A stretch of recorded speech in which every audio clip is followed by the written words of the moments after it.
Kalau kita ke pasar tradisional itu ada yang tidak berubah dari dulu sampai hari ini. Misalnya tentang suara tawar-menawar, pinten niki apa jenenge pareng dinyang napa mboten. Fenomena itu yang tidak kita temukan di pasar-pasar modern.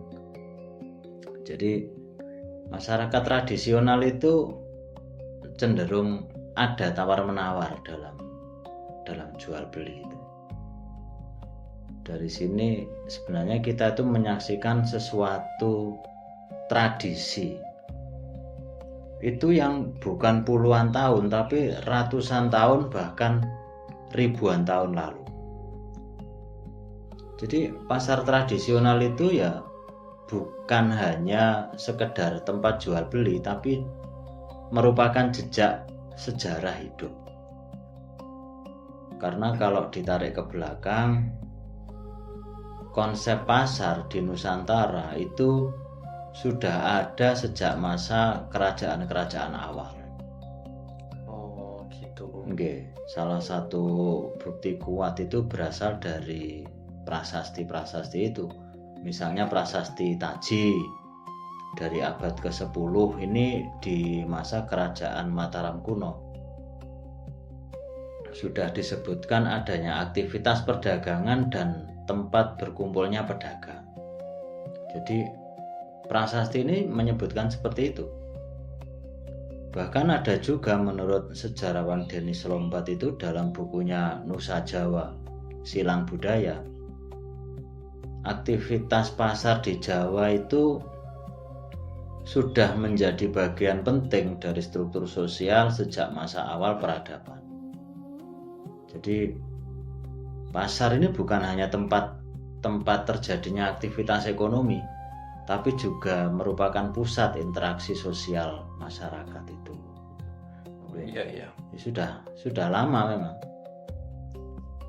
Dan dalam penelitian arkeologi yang dihimpun oleh Balai Arkeolog Yogyakarta,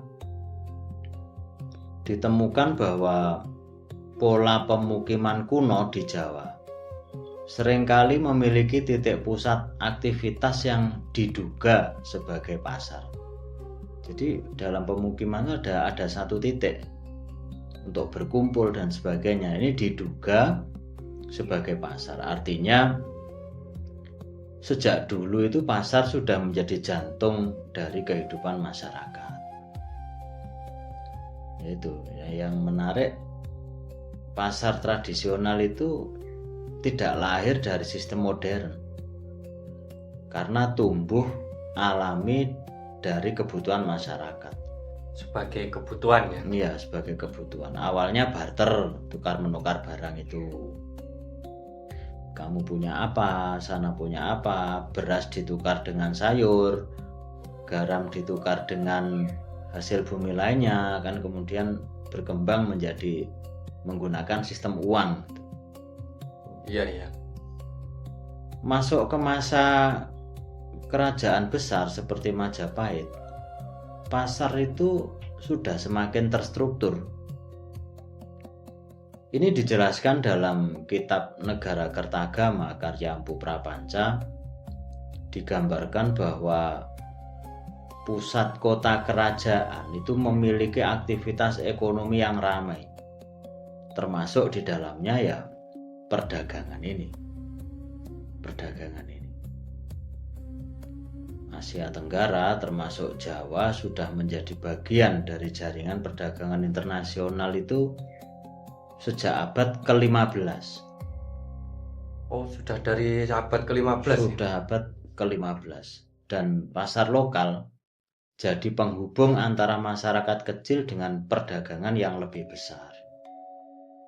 Jadi ya pasar tradisional itu bukan sistem kuno yang tertinggal. Justru pasar tradisional itu adalah pondasi ekonomi yang sudah teruji ratusan tahun. Sudah ratusan tahun pasar. Makanya kalau kita dulu itu masih mengenal ya, namanya pasar tradisional itu punya sistem hari.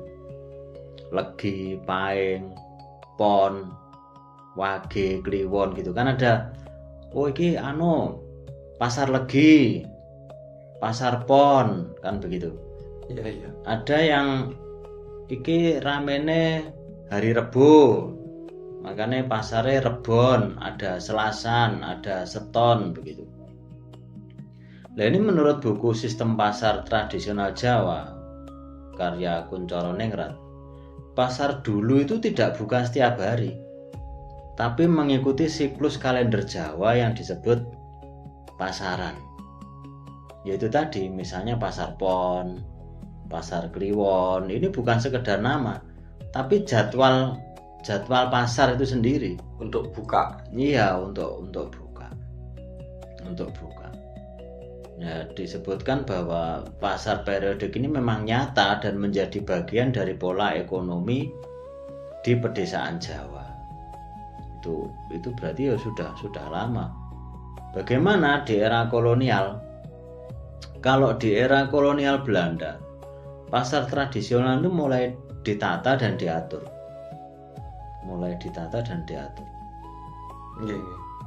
Menurut arsip dari National Arsip, pemerintah kolonial itu mulai mencatat pasar sebagai sumber pajak. Bahkan banyak pasar yang mulai dibangun secara permanen. Yang tadinya hanya berkumpul di satu tempat, lah ini mulai dibangun secara permanen. Yo di sisi lain, yo menjadi lebih terstruktur tadi. Tempat di mana ekonomi kecil tetap hidup meskipun sistemnya berubah. Sistemnya berubah.